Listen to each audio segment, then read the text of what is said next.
Well, now that Secret of the Mimic's out and the books aren't canon to the games anymore, I'm glad that we can all agree that Cassidy is the vengeful... Secret of the Mimic, what are you doing here? Oh no. Welcome back to another Five Nights at Freddy's Theory, and today we take another look back at Ultimate Custom Night in order to see if Scott is trying to tell us that we were wrong about who the Vengeful Spirit was initially and who our new contender is for that position. In my last video, I ended with the crazy prediction that Fiona was going to be revealed to be the Vengeful Spirit this entire time, and while more than a few of you were on board with the idea, many of you still had your doubts, and I definitely don't blame you on that. The identity of the Vengeful Spirit has been a hot topic to talk about since the release of Ultimate Custom Night back in 2018. That's 7 years ago at this point, and the community still hasn't united on who they think the Vengeful Spirit truly is. We've gotten everyone from Cassidy in the games to Andrew in the books. Heck, you could pretty much say any character in this series, and somebody has a theory saying that they are the Vengeful Spirit. And today isn't any different. Today we're going to use Secret of the Mimic, a game that was released 11 years after the franchise initially started and 7 years after Ultimate Custom Night's initial release, in order to say that the Vengeful Spirit has only just been revealed to us. I know, this all sounds crazy, but believe me, the further down you dig into this rabbit hole, the more the pieces start falling into place. So, grab a shovel with me and let's start digging. Ah, dang it, we dug into a subscribe button. Hey, maybe if you guys hit it real quick, then we'll be able to get past it and see what else is down here. Haha, that's more like it. The first piece to our puzzle, Withered Chica. Now, at this point, most FNAF fans already know about Withered Chica's voice line from Ultimate Custom Night. I was the first. I have seen everything.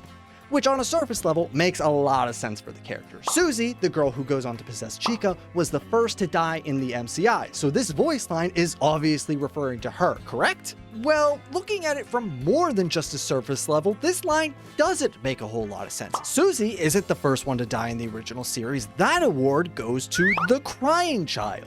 Okay, so maybe this line is just referring to the first of Afton's victims, right?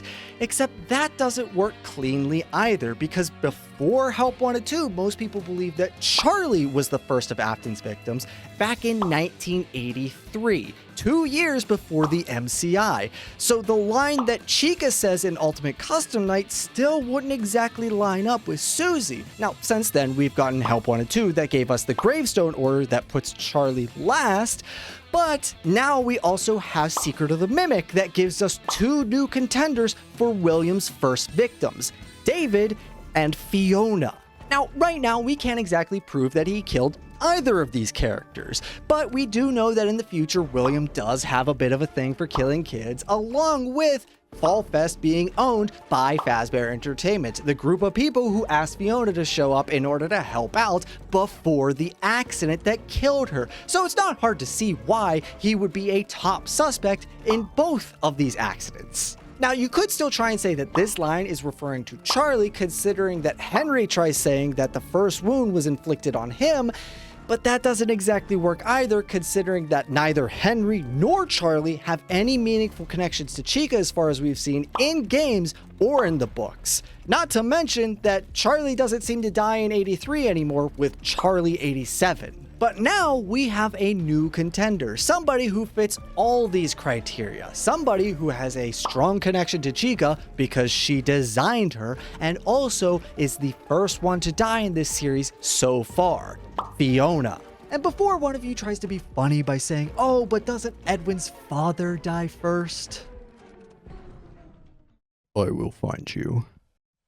Anyway, while we're on the topic of Chica, why don't we talk about her hotter counterparts? No, not Toy Chica, Jack-O-Chica, who I feel is the walking embodiment of Fiona. Jack-O-Chica here has the exact same connections to Fiona that Withered Chica does, except she has one additional connection that Withered Chica doesn't. She is on fire, and as we know from Secret of the Mimic, Fiona dies in the Fall Fest fire.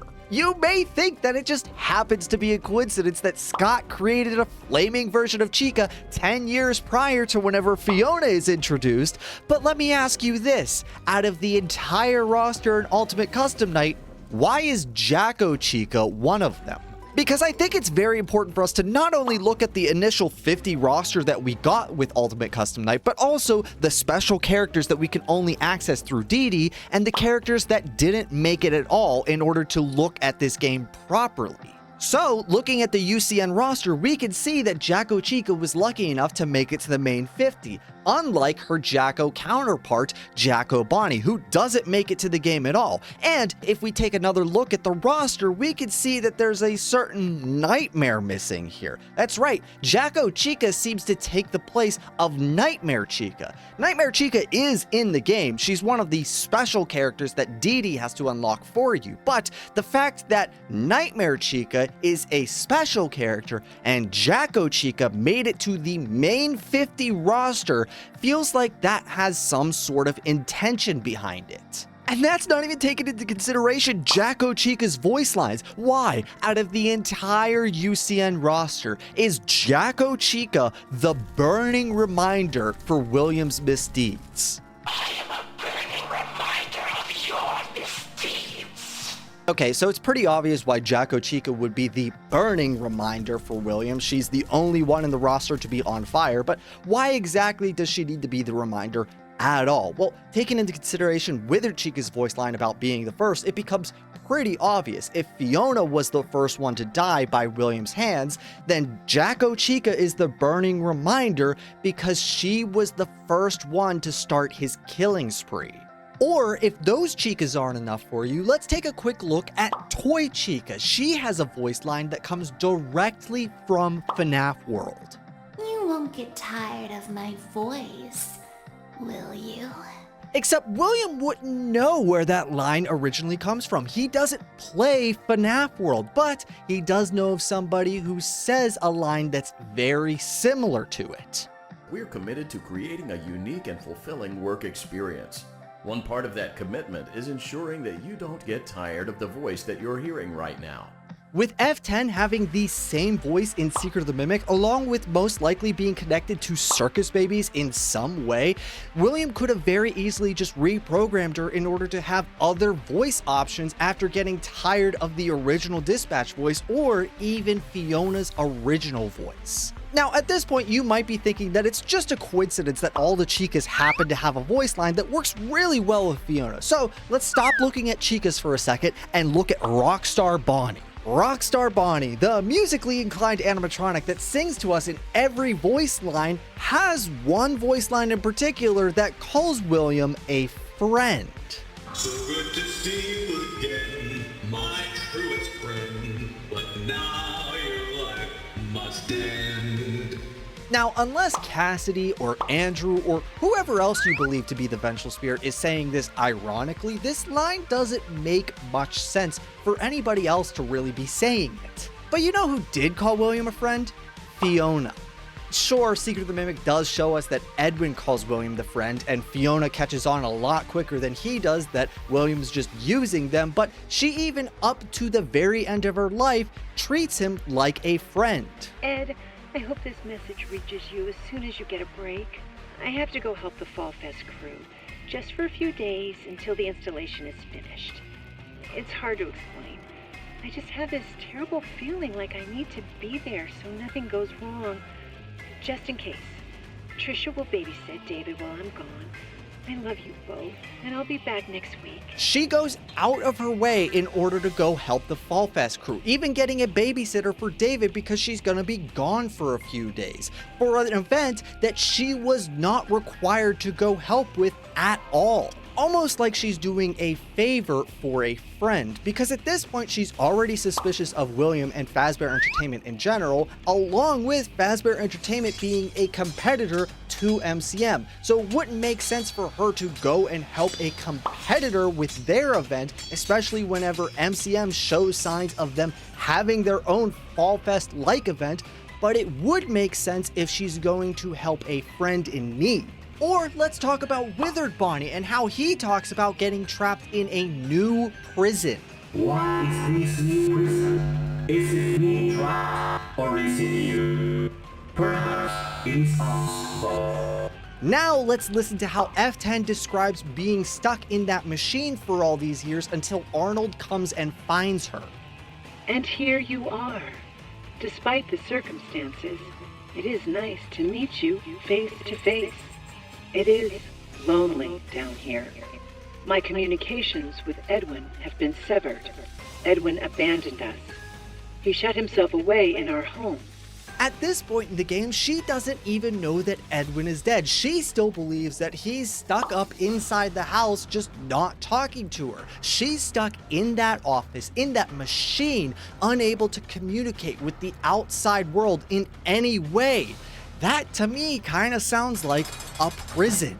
How about the voice line that we hear from Nightmarione talking about being the fearful reflection? I am the fearful reflection of what you have created.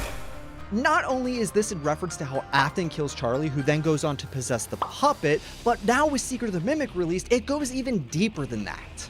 As John FNAF already pointed out in his most recent video, Jackie has strong connections to not only the puppet, but also Nightmarione as well. Her jump scare has the same sound that Nightmarione has. She gains black streaks under her eyes and along her arms throughout the night, and she also loses her damn nose, creating that flat white face that Nightmarione has. And of course, the mycelium men that can be found throughout all of MCM that are a direct parallel to the Nightmarione plushies that can be found all throughout the Pizzaplex. And I know somebody is going to ask something along the lines of, well, isn't Nightmarione not canon? Which is an excellent question for Scott, since of course UCN's main icon is Nightmarione. Okay, maybe you need something more than just voice lines to convince you. Tell me, what characters do we hear the Vengeful Spirit speak with? Not speak through, like most of the other characters that we've talked about so far, but speak with. We hear the character alongside the Vengeful Spirit's voice. The mediocre melodies. This always felt like an odd choice. Out of all the characters in the UCN roster that Scott could have chosen in order for us to finally hear the Vengeful Spirit's voice, he decided to not go with the one character that we all agree the Vengeful Spirit is inside of, Golden Freddy. In fact, the mediocre melodies didn't seem to have any significance before UCN. They showed up in Pizzeria Simulator, they weren't required for any of the endings in that game, and they just kind of left the mystery of who built the mediocres. And now Secret of the Mimic comes in not only to tell us who made the mediocre melodies, but how they managed to get into Stan's hands for Pizzeria Simulator. Scott made the decision to have the Vengeful Spirit speak through the mediocre melodies because she originally designed them. Now, I feel that it's important that we back this discussion up real quick in order to talk about the elephant in the room that many of you are probably thinking and maybe even starting to comment right about now. Switching back to Withered Chica real quick, she actually has one additional voice line that is very important to talk about during this discussion. I have seen him. The one you should not have killed. Now, many people might believe that this immediately disqualifies Fiona from being the Vengeful Spirit because she says him. But let's take another quick listen to what she says, from her mouth this time. I have seen him. She says, I have seen him, meaning that either the Vengeful Spirit is being kind of weird about possessing some of these animatronics and only speaking through them sometimes, or the Vengeful Spirit and the one you should not have killed are two separate people. And Withered Chica isn't the only one who seems to apply this. Every voice line that mentions the one you should not have killed talks about him as if they know who he is, but no one fesses up to actually being him. He's here and always watching. The one you shouldn't have killed. He is here always watching, not I am here always watching. Greetings from the fire and from the one you should not have killed. She is sending greetings from both the fire Fiona died in and from the one you should not have killed. I am remade, but not by you, by the one you should not have killed. And this one has to be the easiest one yet. Nightmare Freddy literally refers to himself as I, while the one you should not have killed is the one who recreated him. So that just begs the question, if the Vengeful Spirit and the one you should not have killed are two separate people, and we know who the Vengeful Spirit is, then who is the one you should not have killed? Well, who does Fiona care about most in Secret of the Mimic? It's not any of the characters from the first 6 games. Fiona's long dead by then. It's not Edwin, because Edwin can't even take himself away from his work long enough to hang out with her. It's David.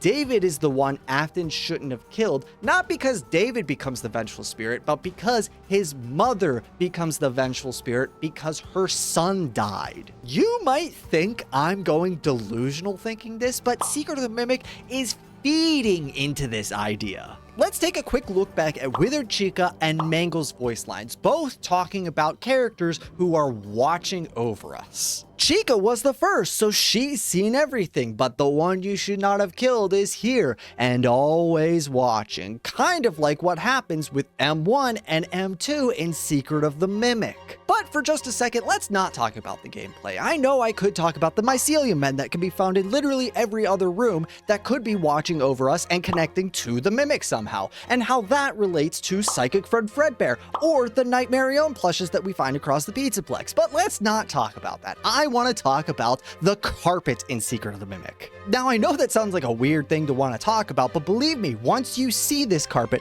you'll understand why I wanted to talk about it. It looks like 2 sets of eyes. Okay, not this carpet. Yes, it kind of does look like eyes if you squint hard enough, but I'm talking about this carpet. This is steel wool using the environment to try and tell us something. The fact that there are 2 distinct sets of eyes on this carpet are showing us that there are 2 things watching over us. Kind of like how Mangle and Chica told us that there are 2 people watching over us in Ultimate Custom Night. The eye imagery is everywhere in Secret of the Mimic, from random machines that you could find, to posters, to heck, the mycelium men that I skipped over earlier. And Secret of the Mimic is not the only game with this eye imagery. Ruin is also covered in eyeballs. In Ruin, you can find 2 distinct sets of eyes throughout the game. At the very beginning, you can find spray-painted eyeballs on the wall, and whenever you're at the Roxy Salon portion of the game, every time you do a node,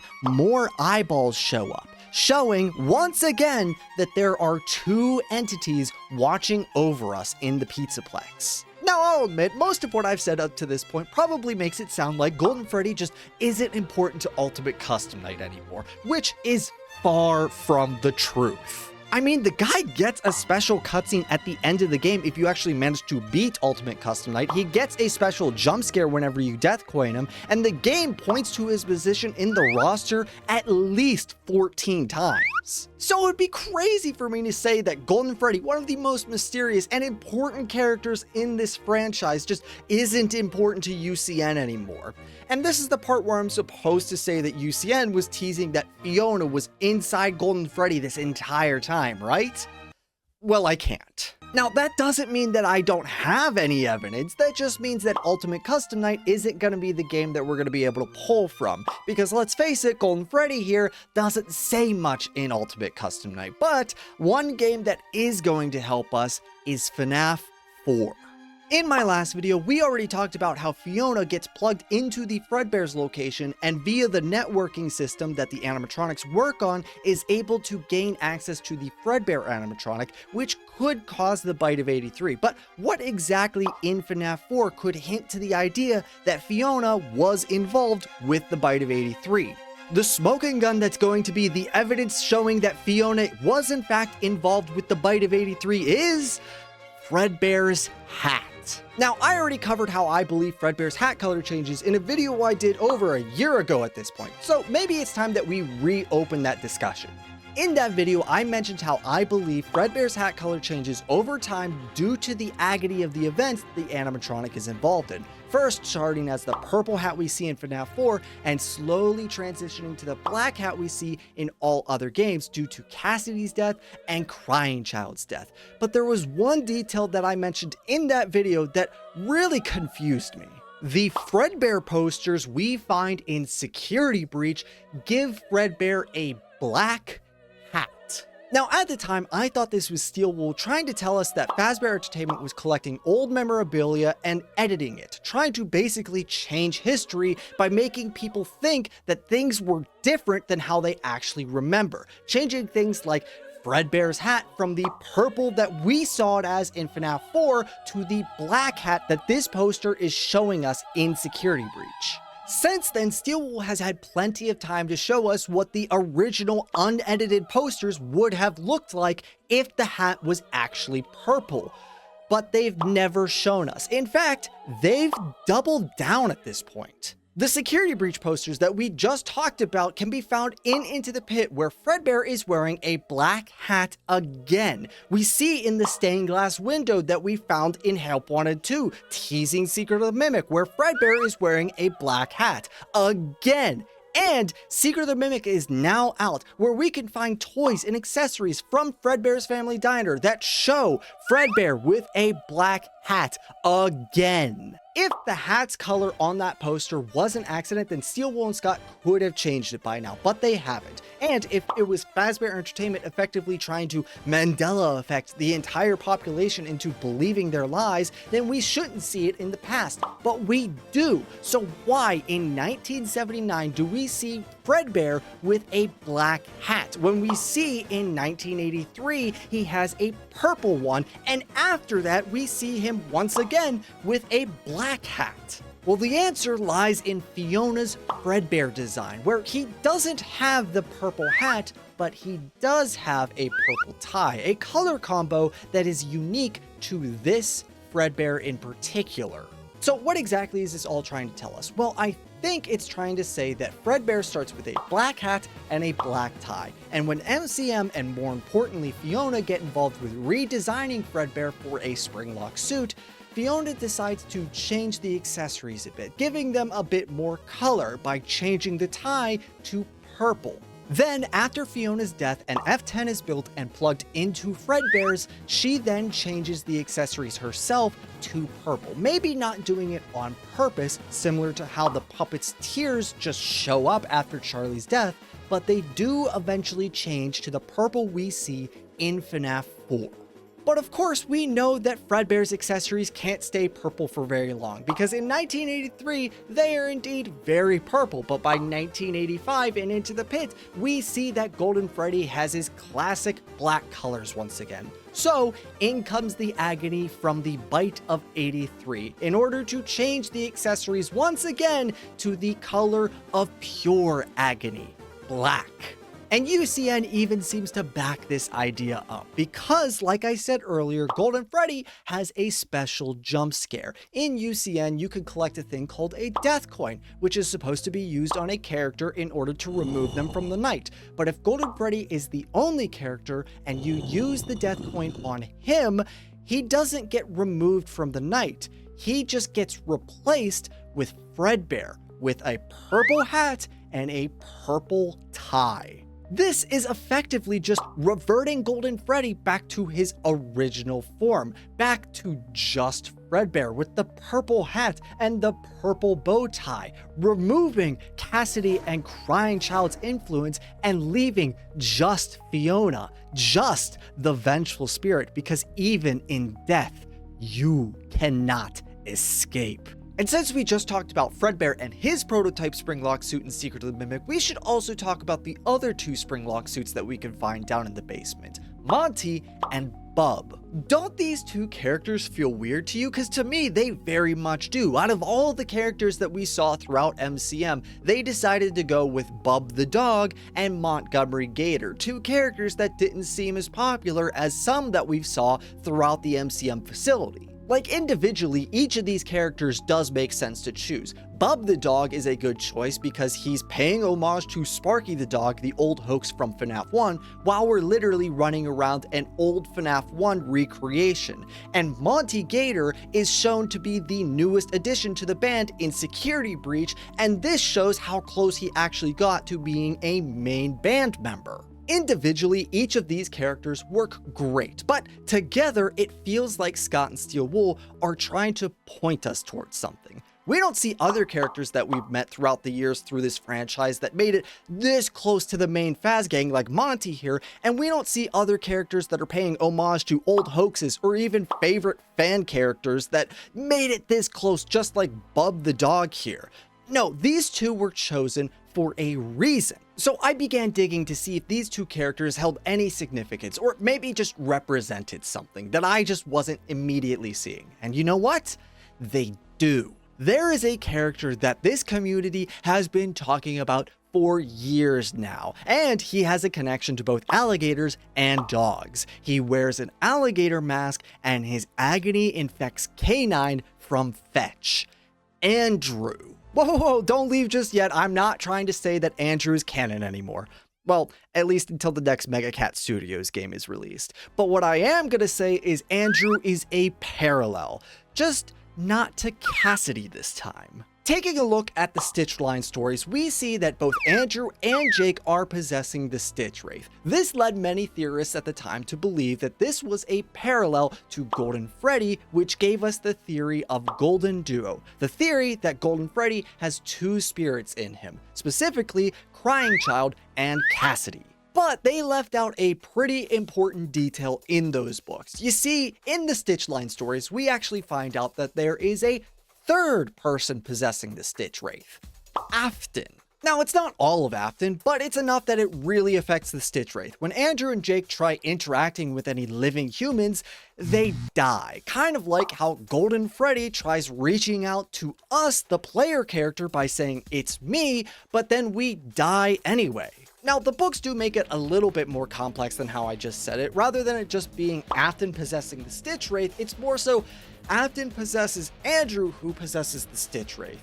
Andrew is holding on to his anger of Afton, which basically allows a small piece of Afton to live through Andrew, so when Andrew possesses the Stitch Wraith, so does Afton. And we find this out in the story where we get the Afton amalgamation, where we're told that Andrew has to let go of his anger of Afton in order to officially destroy him. That does make it a little bit more complicated, but we could boil it back down to Afton possesses the Stitch Wraith because Andrew is holding onto his anger of Afton, similar to what Fiona might do because Afton killed David, or just because she's now a computer that is forced to watch over everything in Fazbear Entertainment, including everything that William does after 1979, which includes the MCI. This could be what allows Afton to come back as Glitchtrap. In the books, Andrew holds onto his rage of Afton, which allows Afton to come back as the Afton amalgamation that we mentioned earlier. Fiona literally holds Afton back from dying in order to torture him for all of eternity. But instead of getting her revenge, Afton begins learning from his torture, mastering it, using the data that Fiona has stored on him for all these years in order to create his own digital avatar so that he can escape the second another sucker comes around trying to make a quick buck off of Fazbear Entertainment's name. Still think I'm losing my marbles? Fine. Why don't you ask Golden Freddy yourself? In the week before, Ralph can distinctly hear someone's voice who is possessing Golden Freddy, but Ralph describes them as just being a woman's voice. Before Secret of the Mimic, most people believe that that voice belonged to either Cassidy or Bronwyn, the woman who is investigating Freddy's that week before later dying, but neither of these options really worked well. Ralph hears Bronwyn's voice earlier in the week. It's the only reason he goes back for a sixth night. I know the book makes it pretty clear that Ralph doesn't have a good memory, but if he can't remember the voice of someone he heard literally the night before, he's got bigger problems than trying to make it to the end of the week. Cassidy also doesn't make sense here because they died too young. Nowhere in this series have we seen a spirit able to age after death. They always stay the same age that they die as. So if Cassidy dies as a child, they would sound like a child. That really only leaves Fiona, our vengeful spirit, something that Scott was trying to leave breadcrumbs for up to the release of Secret of the Mimic. And with that in mind, it makes a whole lot more sense as to the message she leaves Ralph in his final moments. Ralph hears the words "it's me" repeated in his head over and over until slowly he hears the woman's voice break through saying she's safe, referring to his daughter, Capella. Why did she say this? It's because she's speaking to Ralph parent to parent to let him know that his daughter will be safe, something that she probably wanted in her final moments for David. She can't stop Ralph from dying at this point, but she can at least comfort him and let him know that the animatronics aren't going to go after Capella. Or, since the week before is a book and the interactive novel canonicity is kind of in the air right now, why don't we talk about FNAF World? After you peel away all the meta jokes that Scott threw in FNAF World, you can actually find that this game, way back in 2016, even before Sister Location was revealed, was telling us that there is a third spirit in Golden Freddy. Throughout FNAF World, we constantly follow and talk to Fredbear, who's trying to help guide us through this game. However, Fredbear here has a secret. Sitting on his last bit of dialogue without continuing will replace Fredbear with Glitchbear. These two are drastically different characters. While one of them says that this is a safe place and a sanctuary, the other says that there are no safe places. Throughout this game, these two characters are the main two that we get to talk to, and they have completely differing viewpoints on most of the things that are brought up throughout this game. But there is one additional character that we get to talk to: Yellow Eyes. We only ever get to talk to this character twice throughout the entire game of FNAF World. Once whenever you actually beat the clock ending, and the other the very first time you boot up FNAF World. While Fredbear and Glitchbear have differing viewpoints on what FNAF World is, Yellow Eyes seems to have a middle ground approach. Fredbear believes this place to be a sanctuary that just has a few glitches right now. Glitchbear believes that there is no sanctuary or safe place, but Yellow Eyes says that this place used to be a sanctuary until something happened recently.